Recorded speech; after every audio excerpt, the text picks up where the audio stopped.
Hello.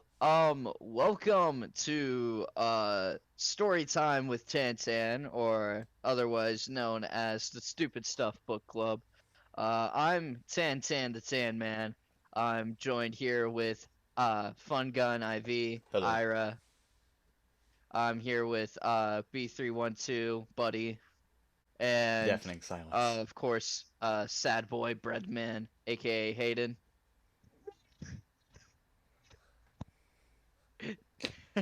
And the music bot. We're gonna start this series off, um, where I'm gonna be reading books to the boys, and we're gonna read a few chapters at a time. And then what we're gonna do is we're gonna talk about what I've just read. We're gonna discuss the book. I've already read it. It's my favorite book of all time. It is The Accidental Hero by Matt McClush. And I'll send you his name so like we can edit it and post and whatnot. Yep.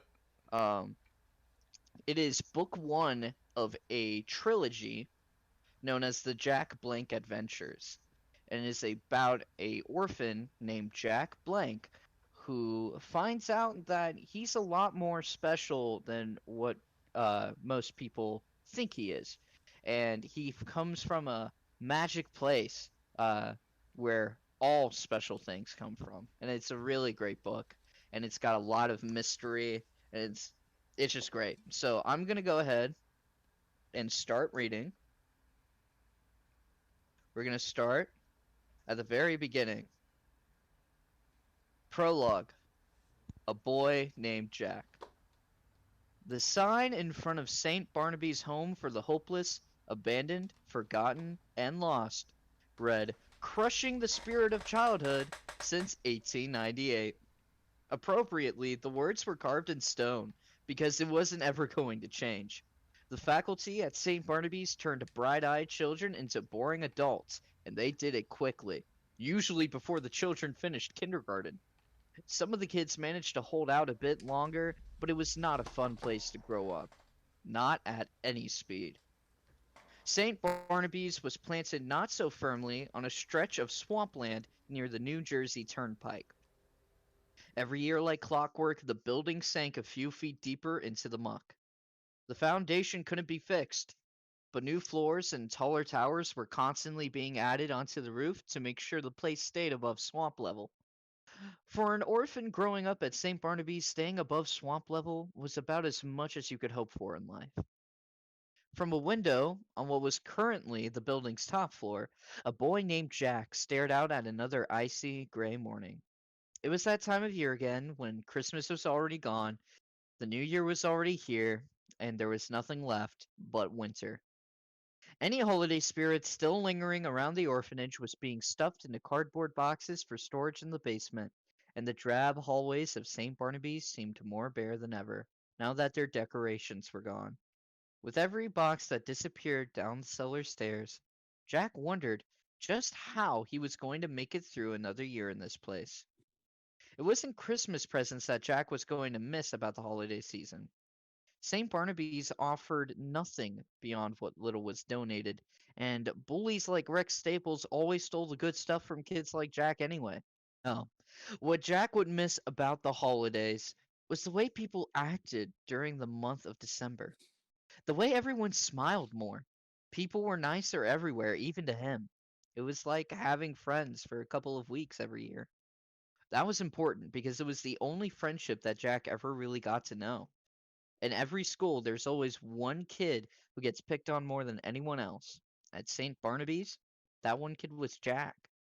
The teachers did nothing to stop this behavior. They even encouraged it, seeing it as payback for all the trouble Jack caused them on a regular basis.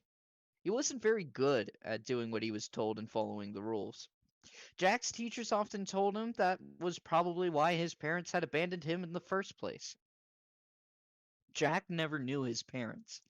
He had been left on the steps of St. Barnaby's 12 years ago and found in a cradle with the name Jack written on the handle.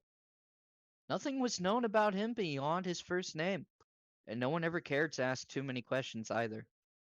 Whenever Jack had to write his name on a test or homework assignment, he just wrote Jack and left the rest blank. Jack blank. After a while, the name simply stuck. Jack actually felt like he had a great deal less going for him than the other orphans at St. Barnaby's did.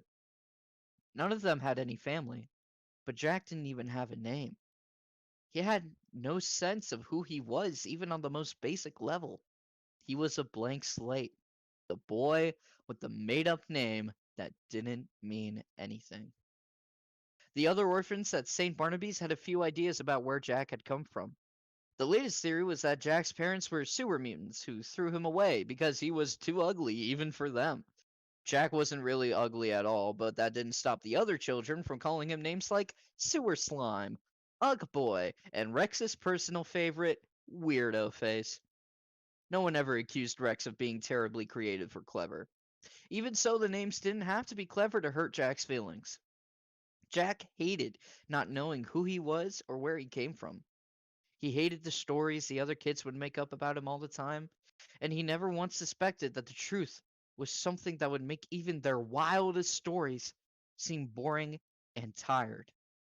The truth about Jack was nothing short of extraordinary.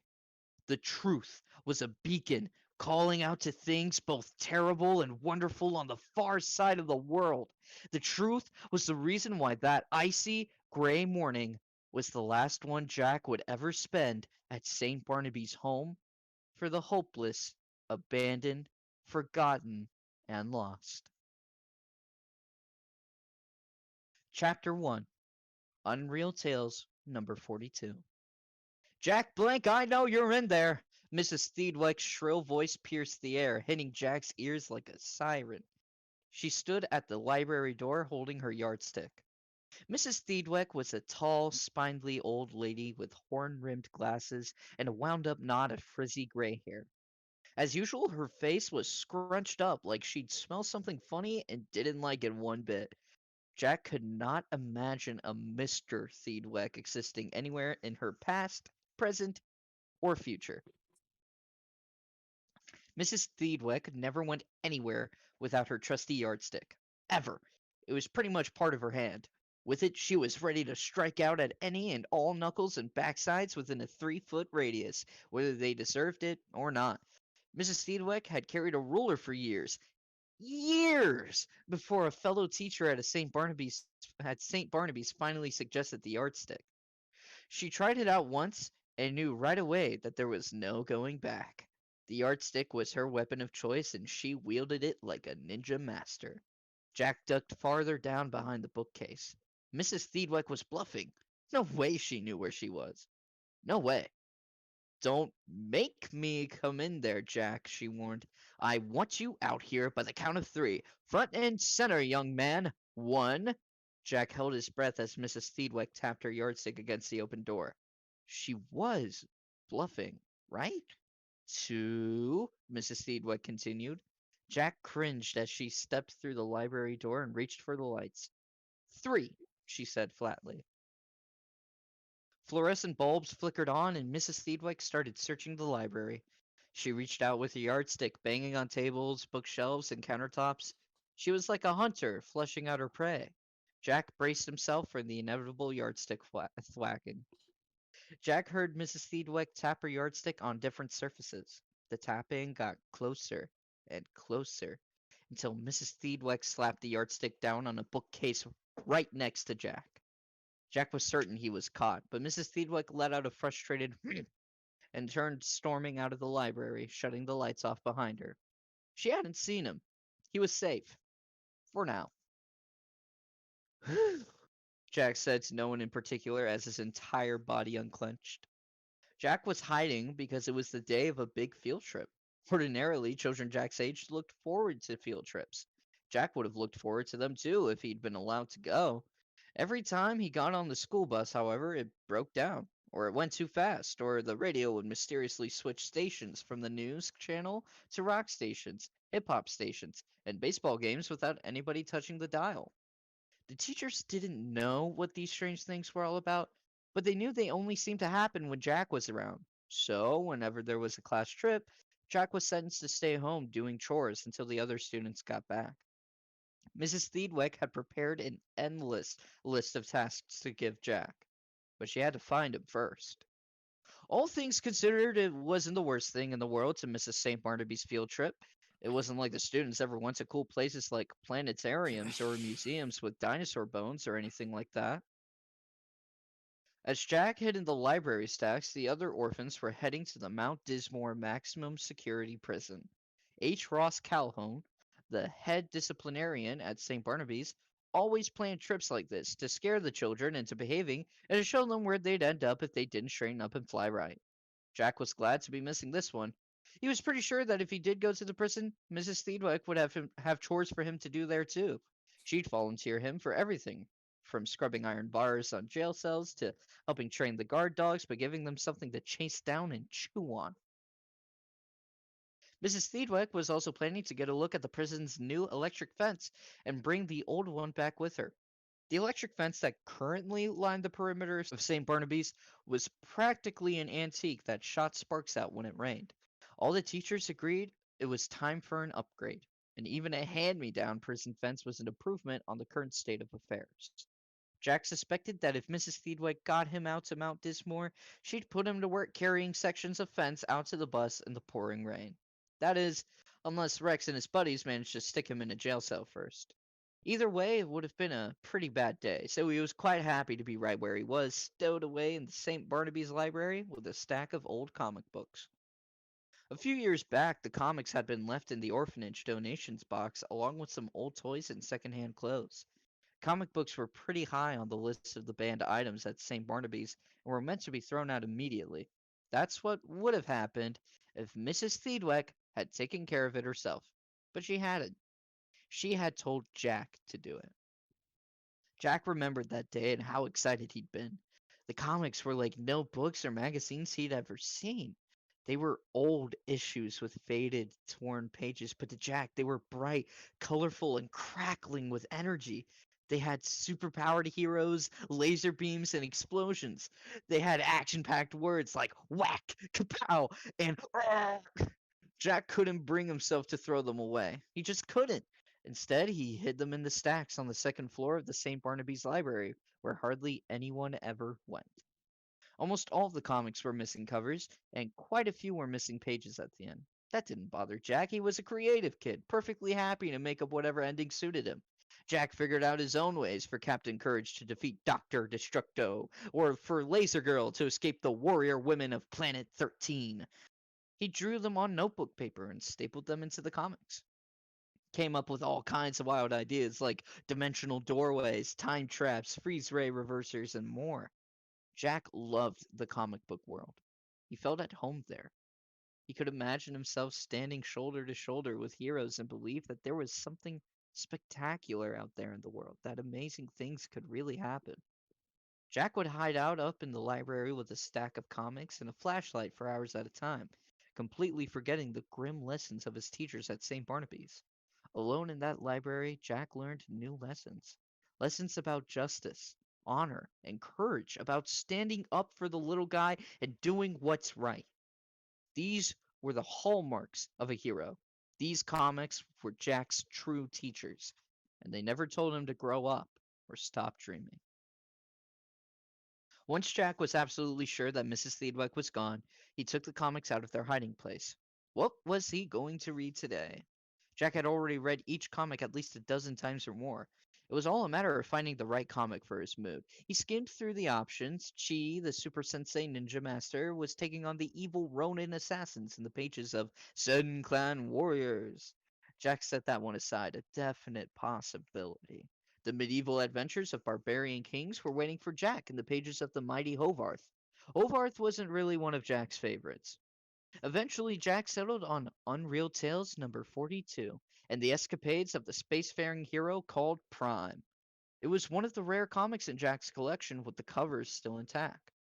The words "Alone against the robo-zombies of Asteroid R" lit up the front page, right over a picture of Prime hopelessly outnumbered by an army of scrap metal cyborg monsters. Jack settled himself into a comfortable position. He hadn't read this one in a while. Jack was halfway through the comic when he thought he heard someone in the library. He almost got up to take a look around, but he was at his favorite part of the story. Prime was in mortal peril, surrounded by robo-zombies and blasted with a direct hit from a robo-rust ray gun. The black eye of the robo-zombie started appearing on Prime's face. Every robo-zombie had a dark line running around the right eye, with another line running down across their right cheek. Prime was turning into a robo-zombie himself. Would he be able to fight off the transformation? Would he become an evil robo-zombie bent on world domination? Jack read on as Prime took a robo-zombie prisoner and blasted away from Asteroid R in a stolen starship. Over the next few pages, Prime pressed the zombie for a cure, but to no avail. The robo-zombie just laughed as a timer on its chest counted down. Jack turned the page to see a full picture of Prime's ship exploding in space. Did Prime get out in time? There was no way to know. The final pages were missing, ripped out long ago. Jack got out his notebook paper and started thinking about how the comic should end. Really, he should have been putting it away because of the noise he had heard. Someone might have been out there, maybe even a teacher, but Jack wasn't thinking about that. He wasn't thinking about the fact that he never actually heard the last school bus pull away from Mount Dismore. He wasn't thinking about the footsteps on the library's second floor inching ever closer. He wasn't thinking about any of it until he was face to face with Rex Staples. "Found him, Mrs. Steedweck," Rex shouted back in the other direction. "Ha!" The old bat shouted back. That's a tongue twister. "Ha!" The old bat shouted back. Jack's face fell. "Oh, great," he groaned. "Whoa," Rex said, looking at all the comic books. "You're in trouble now, weirdo face." "Don't call me that," Jack said, standing up. "Who's gonna stop me?" Rex asked, shoving Jack back down to the ground. Rex stood over Jack and snickered. He had a pudgy face with freckles, spiky hair, and big teeth. He was the same age as Jack, but he was twice the size. At times like this, Jack really wished he had superpowers like the characters in his comics. Rex picked on him all the time, calling him names, pushing him around, spilling coffee on his drawings. That's right, Rex drank coffee. A 12-year-old who drank coffee. He was a classic bully, but no matter what Rex did, somehow Jack was always the one who wound up in trouble. "Good work, Rex," Mrs. Thedwick declared as she made her way through the stacks of books toward the two boys. "I knew you were up here, Jack. I just know—" "Oh my goodness! Are those comic books?" "Yes, ma'am," Jack replied in a sullen voice. What else could he say? He was caught red-handed. "The comic books I told you to throw away?" Mrs. Thedwick let out a horrified gasp. "That was years ago!" Jack just stood there looking guilty while Rex smiled on. "This explains everything," Mrs. Thedwick said, still in shock. "Why you won't behave, why you never listen. It's these ridiculous magazines poisoning your brain with nonsense. Childish nonsense. This is why you're always such a problem." "It's why he's always such a weirdo," Rex added. "At least I'm not a snitch," Jack said to Rex, who immediately punched him in the shoulder. "Ow!" Jack yelled. "Mrs. Thedwick, are you just going to let him hit me?" "You deserve that," Mrs. Thedwick scolded. "Calling Rex names when he's only being responsible," she added, shaking her head. "Young man, when are you going to grow up?"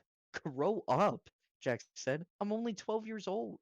"Well, when I was your age, I was much older than that," Mrs. Thedwick fired back. "Mr. Calhoun is going to hear about this, Jack. You can count on that. And as for all of these absurd comical books, this time we are going to throw them out. Rex, before you get back on the bus, I want you to put every one of these childish publications in the incinerator." "No!" Jack yelled, and the lights in the room suddenly grew brighter before fading down to their regular levels. "What in the world?" Mrs. Thedwick wondered aloud. "It's Jack," Rex said. "He's messing with the lights." "What are you talking about?" Jack said. "I am not." The lights grew incredibly bright again, then slowly returned to normal. Mrs. Thedwick went to the window and saw sparks coming off the electric fence. "Calm down, Rex. It's just the rain shorting out our fence. It drains the power from the school's generator. This won't happen when we get the new one." "I'm telling you, it's him, Mrs. Thedwick. This kind of crazy stuff always happens with him," Rick said. "Like with the bus breaking down, or that time Jack broke my calculator in the middle of a math test." "That was my calculator," Jack replied. "You stole it from me. And I didn't break it. The lights intensified to their brightest setting yet. It's him, Mrs. Thedwick. He's doing it. Make him stop.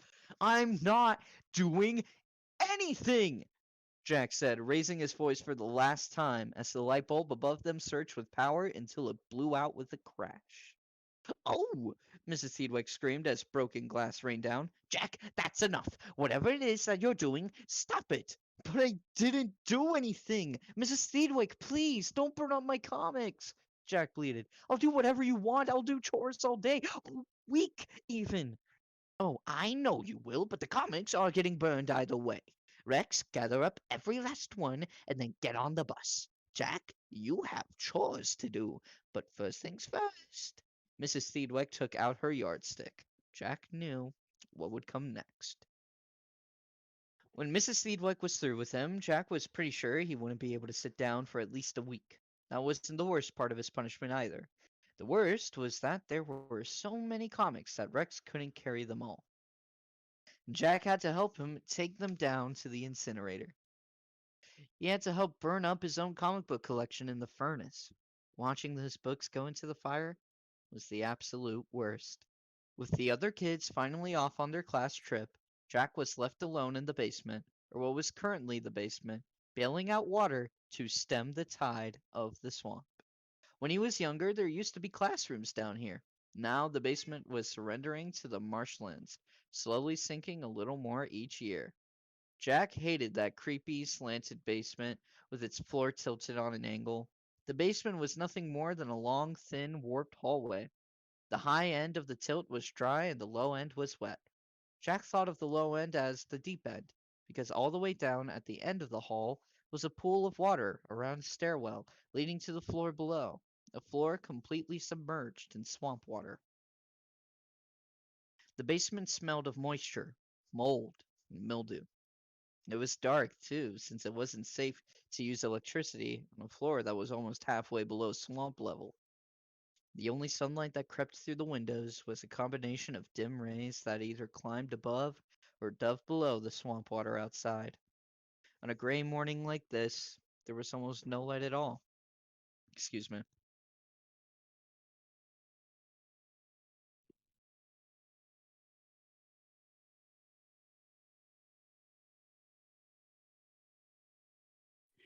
Sorry, I have to do something real quick. We're gonna take a pause. Okay, if we're cutting this part out, are we gonna get like copyright struck for this? No, I it's don't a know. book. There's many people who just read books. As long as you put the book name in the video, I'm pretty sure you're fine. And the author, give credit to the author and the publisher. Yeah.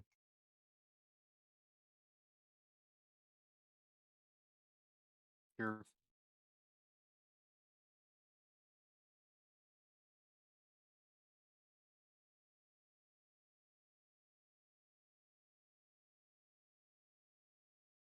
Mute her mic.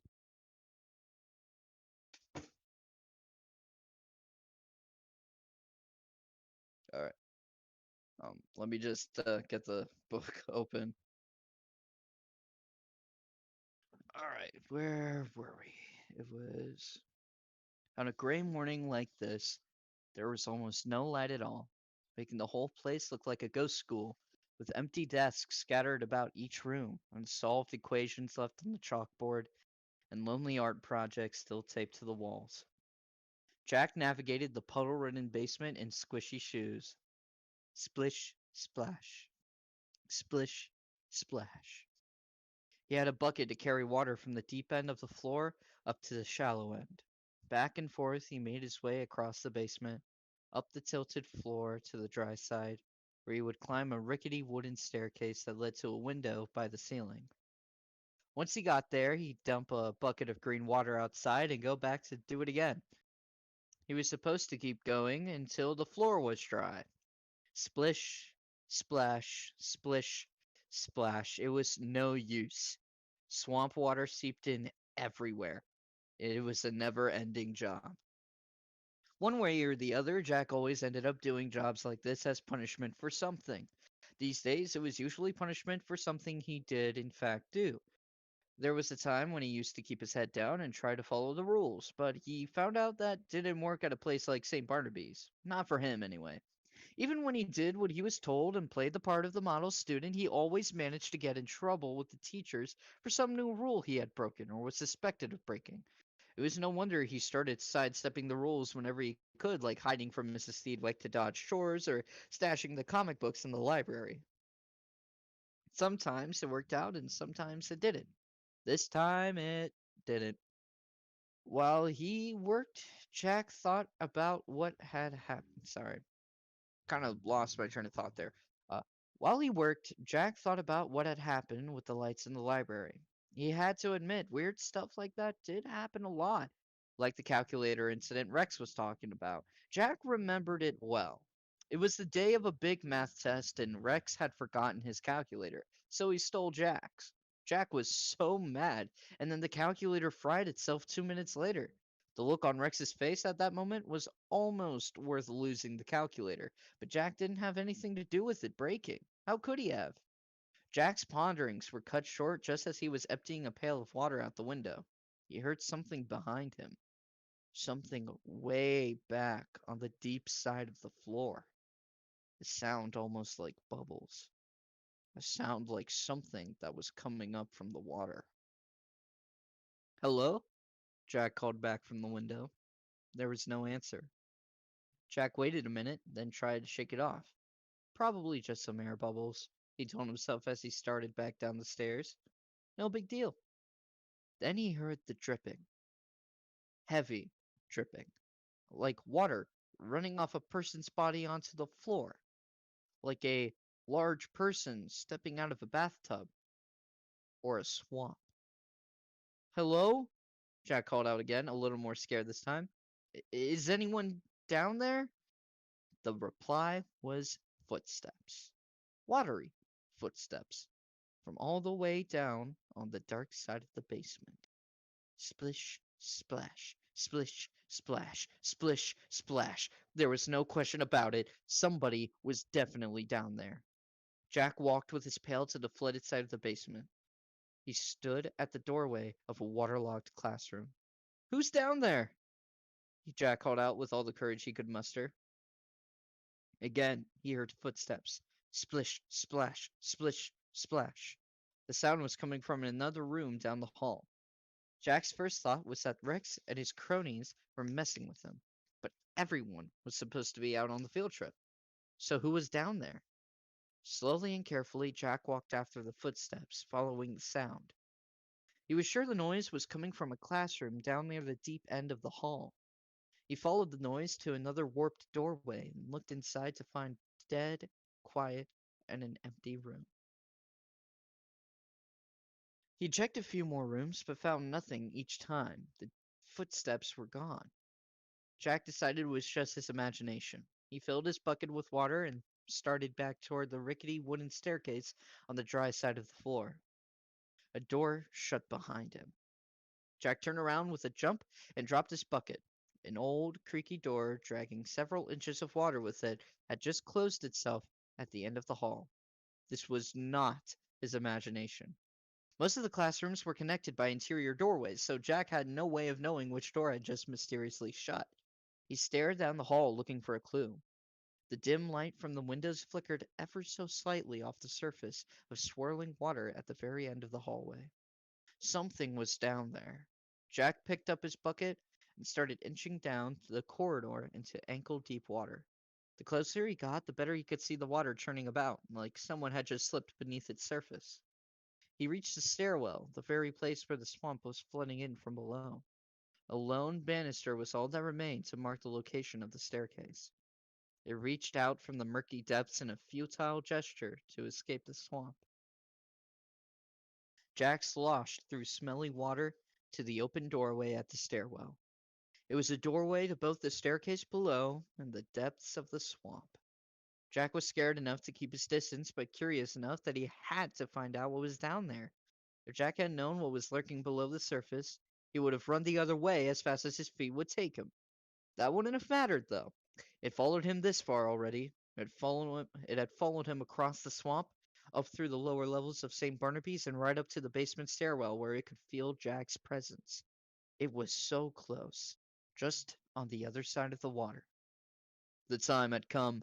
Jack was staring into his own blurry reflection in the murky water when the image was dispelled by a grabbing hand reaching to clutch at his wrist.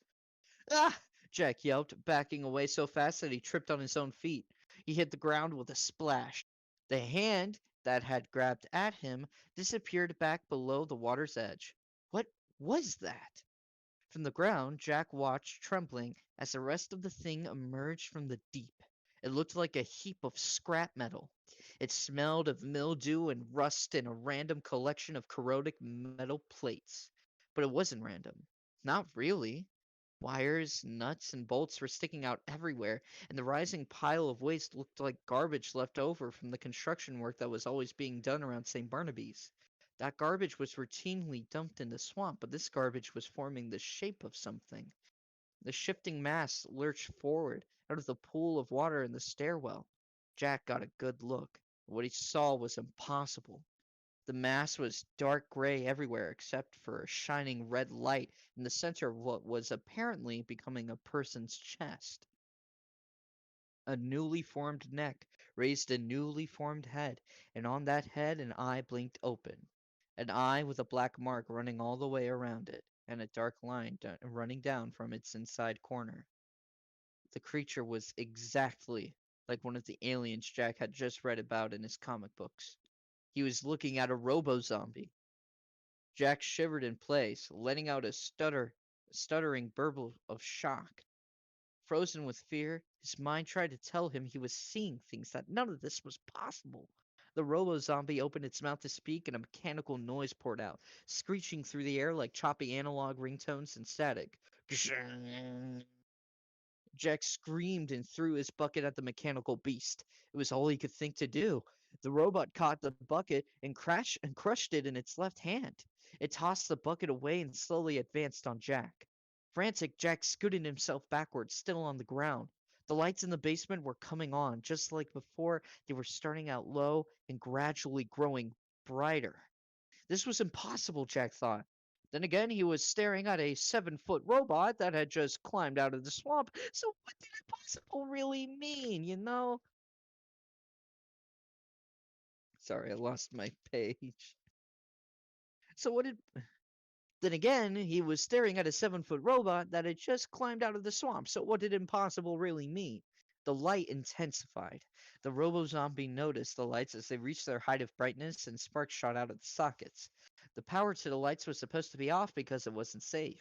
As Jack cleared the pool of water by the stairwell, electric bolts shot up through the water, striking the robot. It cried out in pain. Jack ran. Sprinting down the long hallway to the staircase on the dry side, Jack was scared beyond belief. Behind him, he could see the robot down on one knee, looking up at him. Smoke rose off its frame. It looked angry. Getting up quickly, it charged at the doorway. Too wide to fit through the door, it broke through the wall on either side. It was coming for Jack, and it was picking up speed. Jack had always wished he'd had superpowers. He'd go to bed hoping that he'd wake up with the ability to fly, turn into steel, or shoot ice rays from his hands. While flying was Jack's first choice, anything would have been fine as the robo-zombie was coming after him. You don't get picky when you have a monster robot chasing you down the hall. Jack reached the wooden staircase that led up to the window. He scampered up the rickety steps, tripping halfway to the top. He caught himself and turned to see the robot powering up in his run. It left the ground and flew right at him. Jack just barely managed to squeeze himself out through the window at the ceiling and took off running across the marsh. All right, we are on page 29, paragraph 2. We're going to take a short little break here. Let's cut to this short message. Good morning, Vietnam! This is not a test. This is the Stupid Stuff Book Club. If you're enjoying this episode of the book club so far, considering subscribing. I'm going to try to get this published on a weekly basis, but, you know, based on the Stupid Stuff podcast upload schedule, you can tell that that's probably not going to go as well as planned. But yeah, so if you enjoy, please do consider dropping a like and a comment telling us other books you would like us to read. And yeah, without further ado, let's get back into the book. Welcome back from that brief intermission. Uh, we are resuming on page 29, second paragraph. This book Jack is just Poggers. barely managed. Jack just barely managed to squeeze himself out through the window at the ceiling and took off running across the marsh. The robot barreled through the window behind him, taking chunks of the wall off as it charged out of the basement. The damaged section of the building's foundation sledged into the swamp, and the robot shot high into the air.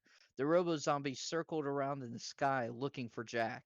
There was no real cover to be found in the marsh. It was an endless stretch of tall, colorless grass and weeds surrounding vast pools of cold, still water.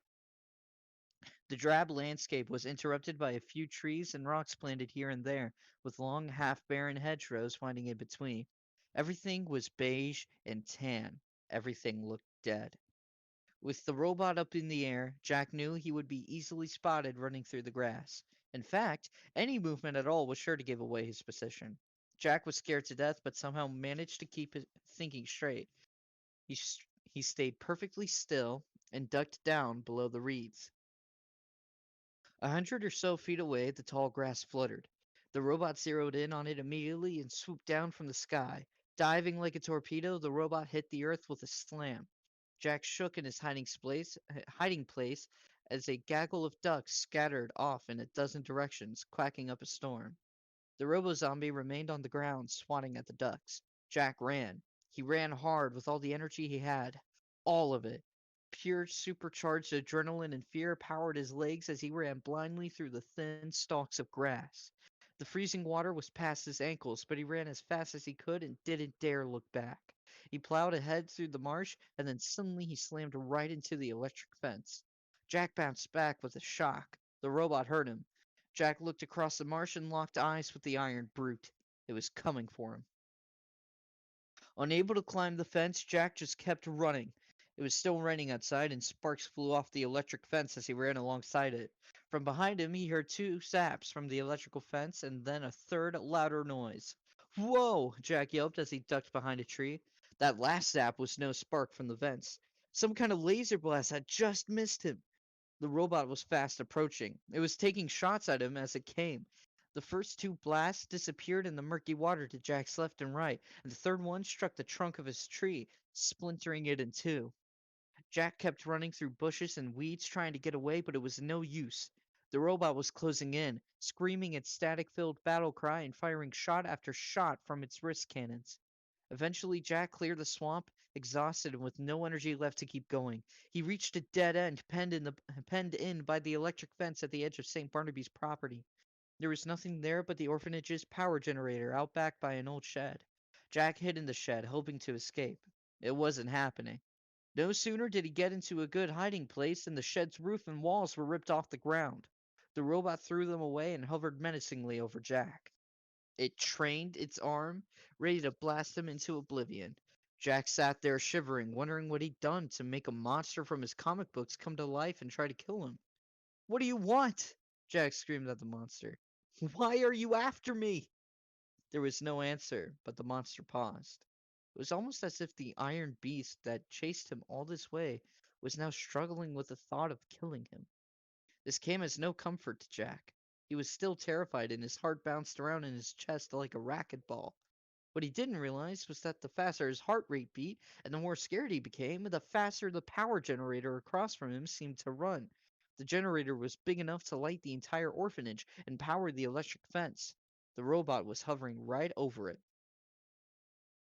Jack stared up at the monster that was still deciding whether or not to finish him off. Knowing there was nowhere left to run, Jack could only hope that the monster had some kind of a conscience.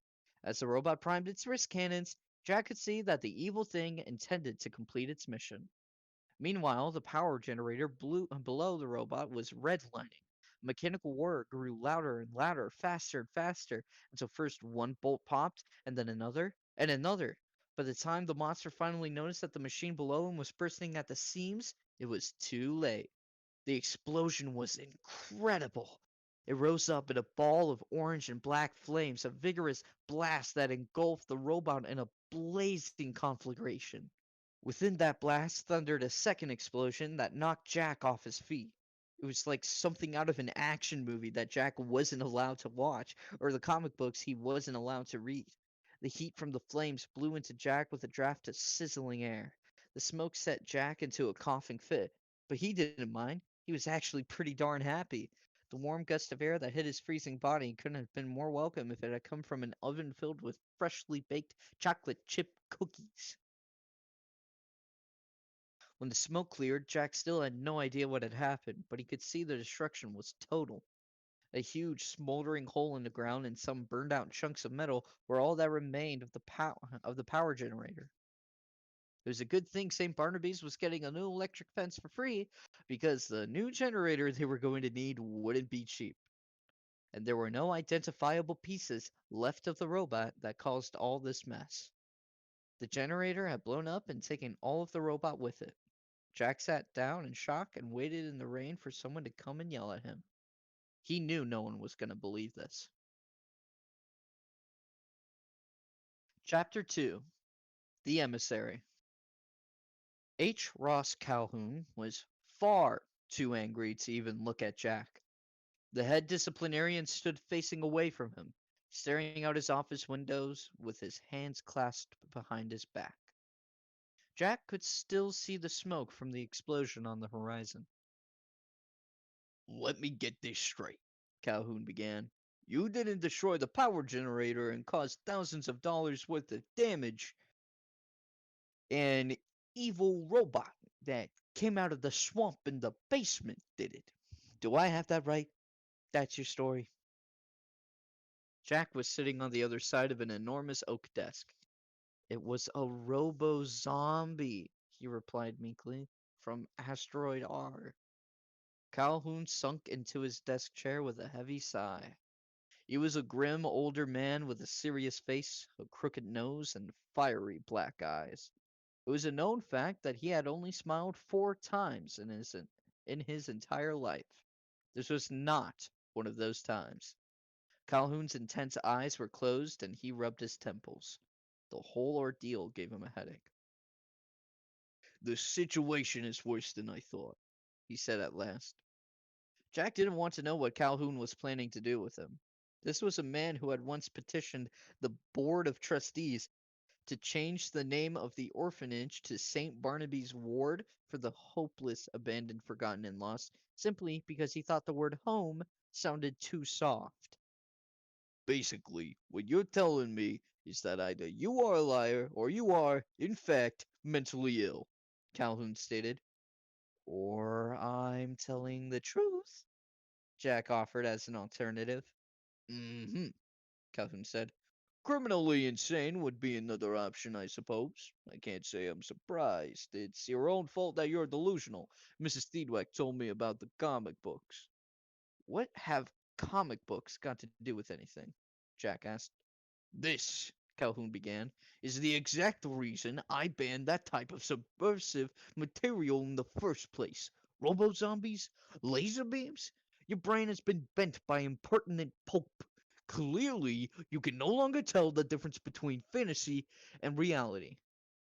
"I know the difference between fantasy and reality," Jack replied a little too forcefully. Tried to dial it back to a more respectful tone. "Mr. Calhoun, please. That thing that came after me was real," he stressed. "If you don't believe me, you can look out in the swamp. It blasted a tree in 2. Calhoun dismissed the idea with a wave of his hand. "Probably lightning." "Lightning?" What about that for a moment? "So, how do you know the power generator wasn't blown up by lightning then?" he asked. "Don't be ridiculous, Jack. Lightning never strikes twice." Jack thought that logic sounded even more illogical. "How do you even know which bolt hit first?" he asked. Calhoun frowned. "Jack, I'm getting very tired of your constant need to point out things that don't make sense. And if it was lightning, you wouldn't be here telling stories about flippin' robots," he said. "Now you're gonna tell me the truth about what happened out there, or I will have to assume you've suffered some kind of psychotic break." Jack felt trapped. It seemed the truth wasn't getting him anywhere. He stuck to his story, adding, "You're not even listening to me. You never listen. That's the whole problem with this place." Jack knew he was just digging himself into a deeper hole with Calhoun, but in his mind, whatever punishment the head disciplinarian had in store was inevitable. Nothing ever changed at St. Barnaby's, but Jack at least felt a little bit better when he spoke up. Calhoun issued a noise that was one part sigh, one part grumble. "Don't you get tired of being sent into this office?" Calhoun asked. "Honestly, Jack, why can't you just be more like the other children?" Jack slumped down in his chair with a sad look. "I wish I knew," he said.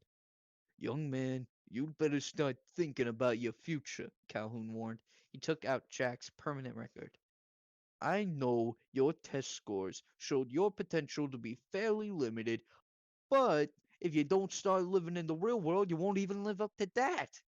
"Please don't bring up the PMAP test again," Jack complained. It was a bad move.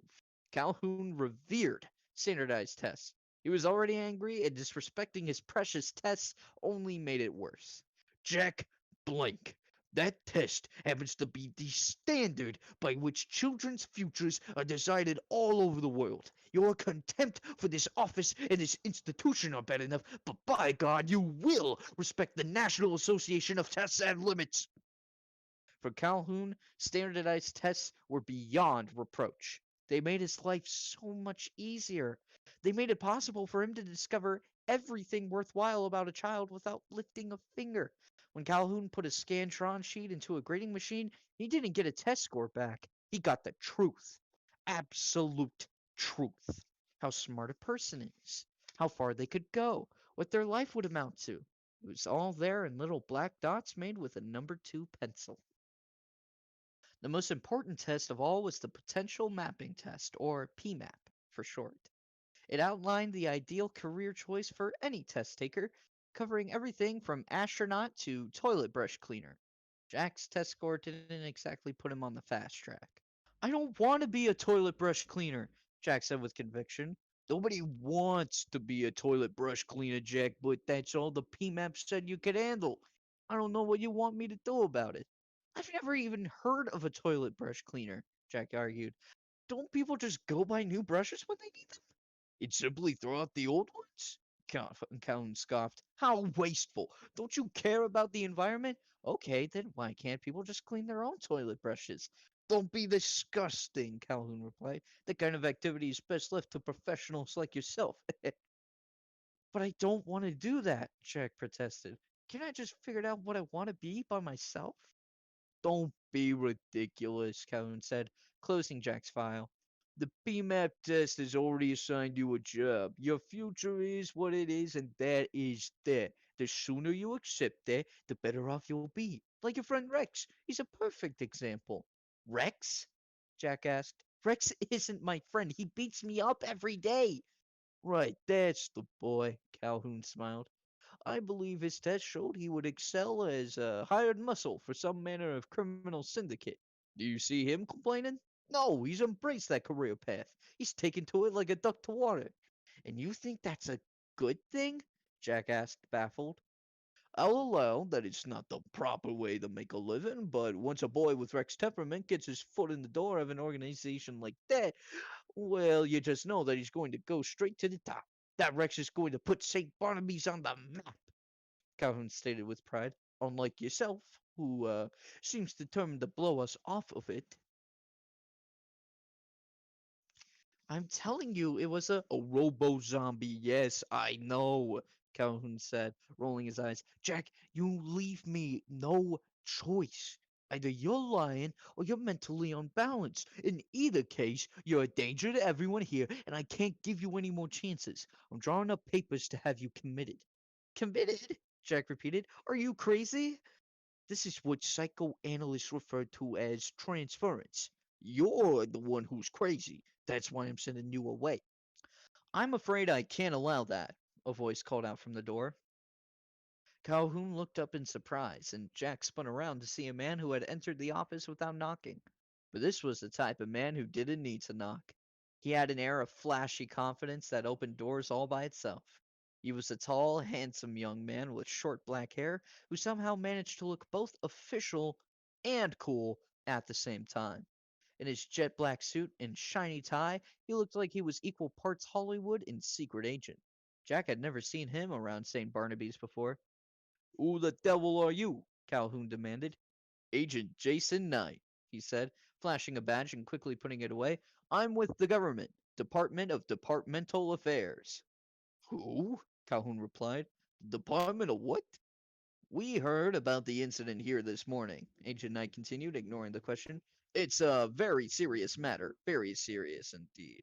Calhoun was taken aback by the stranger's intrusion. I'm aware of that, he shot back. I don't know what you think you're doing barging in here, but I can assure you that I have the situation well in hand. Now, what do you mean that you can't allow? I mean, I can't allow you to send this boy to the loony bin, Agent Knight interrupted. He's going to have to come with me. Go pack your bags, son, he said to Jack. Don't you move, Calhoun ordered Jack. He came around the desk to face Agent Knight. How dare you? You can't just come in here unannounced and expect me to hand this boy over to the what agency did you say you were with?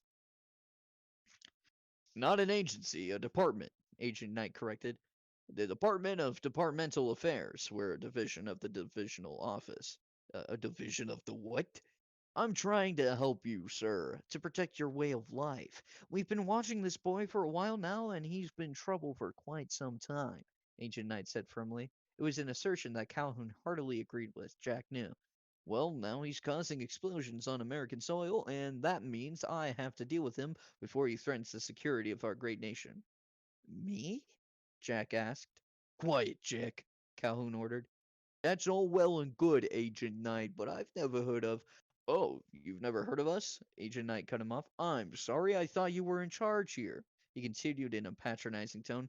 My apologies, sir. You can go back to answering phones and processing forms. I don't deal with deputies and number twos. Your superiors would know who I am. I should probably be speaking directly with the Board of Trustees. No, Calhoun said immediately.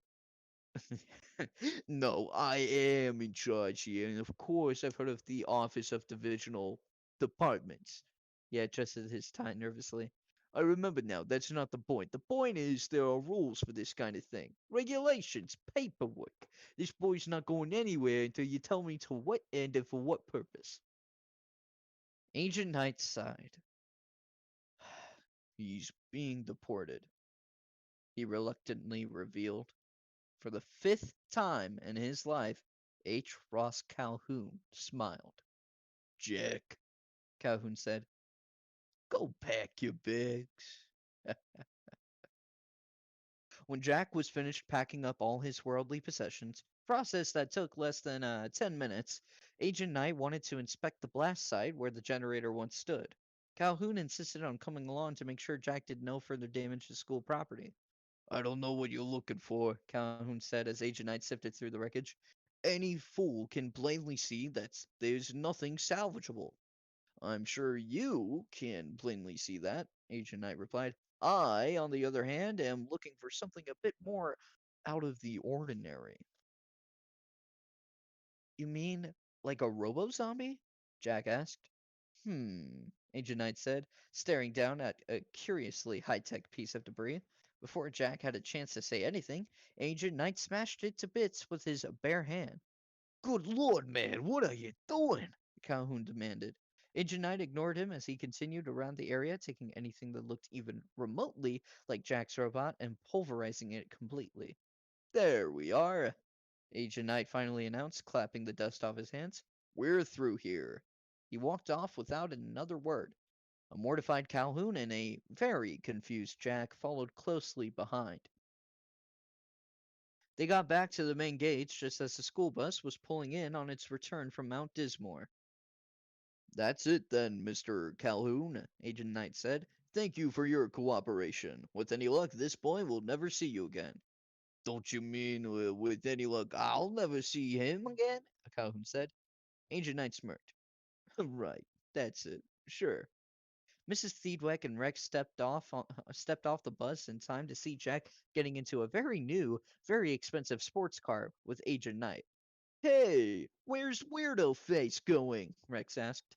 Yes, Mr. Calhoun, where is Weirdo Facer Jack going? Mrs. Theodwick asked her superior. Agent Knight spun his tires in the mud, splattering Rex, Mrs. Theodwick, and Calhoun from head to toe.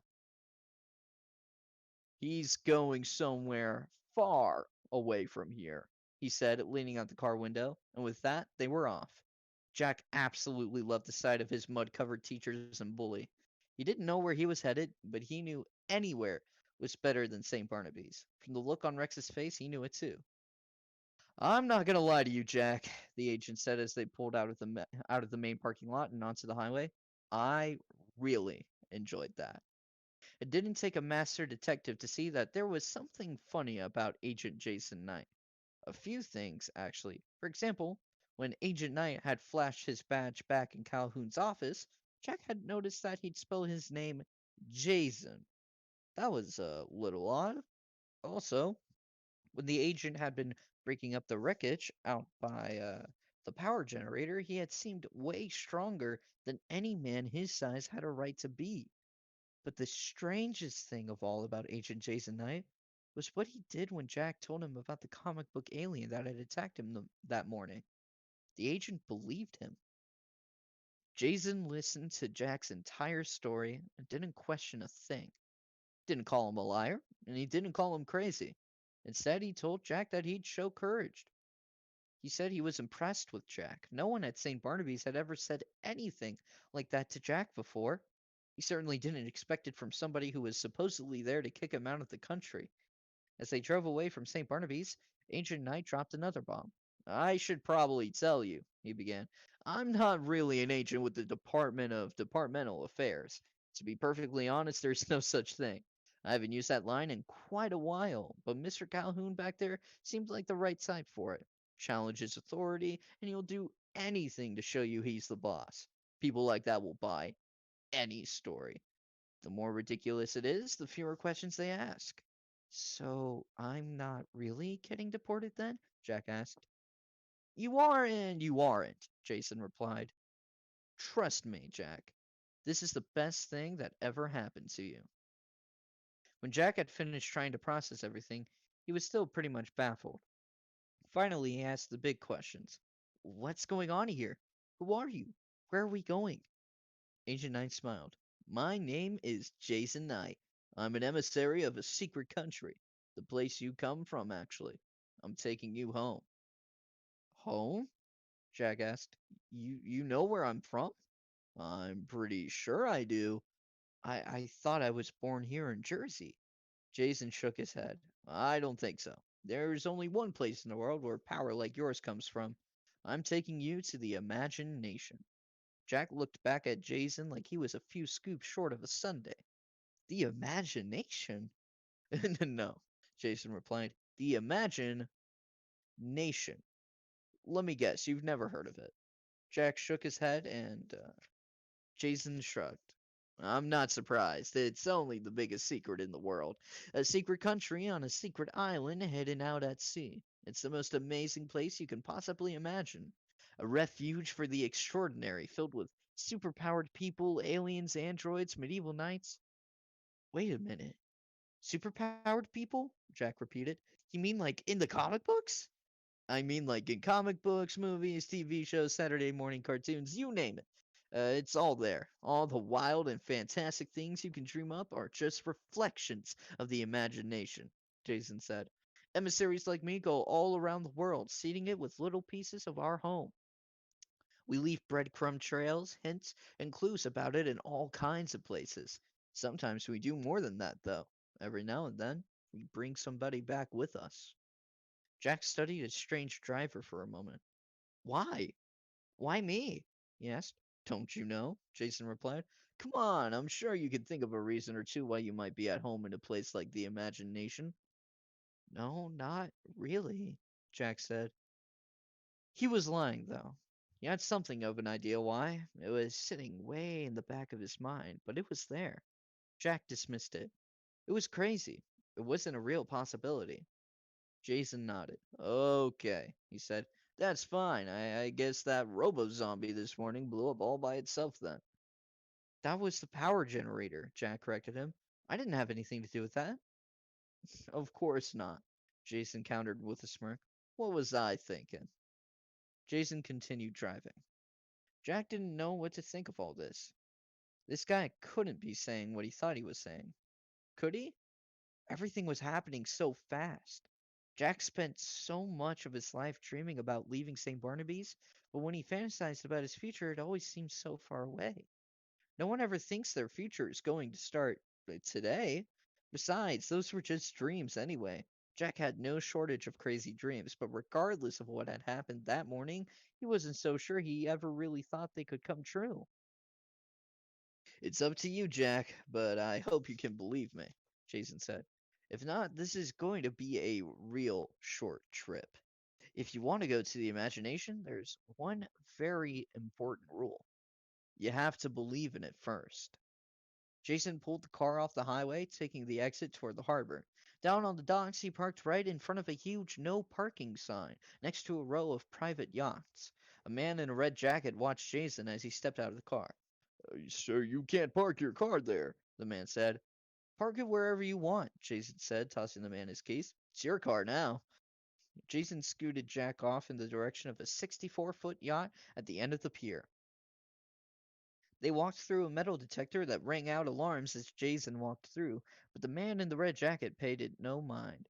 He just stood there, looking back and forth between the car and the keys. Did you really just give that guy your car? Jack asked. No car is going to take us where we're going, Jason said. That's what this baby's before. Jack looked up at Jason's boat. It was christened the Vision, and it more than lived up to its name. The Vision was a pristine white ship with a sleek frame that sloped forward into an aerodynamic point. Despite its massive size, it looked fast, the kind of ship that could slice through waves like scissors through paper. It was gorgeous. That's incredible, Jack marveled. Ha! Wait until we get where we're going. Then you'll see incredible. But I'm serious when I say you have to believe in it first. I don't understand. Why? Jason knelt down in front of Jack and adopted a solemn tone. Because, Jack, all the fantastic, unbelievable things in this world start in the imagination. It's a real place. But you can't get there if you try to keep one foot in the real world when you go. Only people who believe in the unbelievable are able to see the island. To find it, you have to believe that there's a place out there where the impossible is possible. You have to believe it deep in your heart. If you can't do that, you won't recognize it when you see it, even if it's staring you right in the face. Jason stood up and put one foot in the boat. He reached out a hand to Jack. You think you can do that? He asked. I guess so, Jason answered. You guess so? Jason grimaced. I gotta tell you, I was kinda hoping for an absolute 100% yes here. Before Jack could say anything, Jason snapped his fingers. I've got it, he said. My partner. He'll convince you I'm not crazy. Jason turned around and stuck his head below deck. Blue!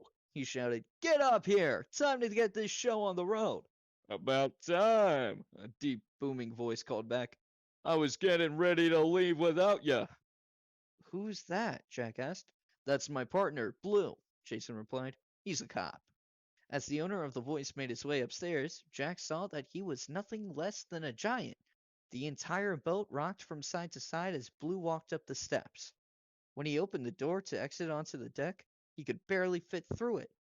He was a 10-foot tall, hulking mass of muscle who looked like he could pick up every boat on the pier and juggle them if he wanted to. He wasn't called Blue because he was a cop, but rather because his skin was a clear, bright shade of royal blue.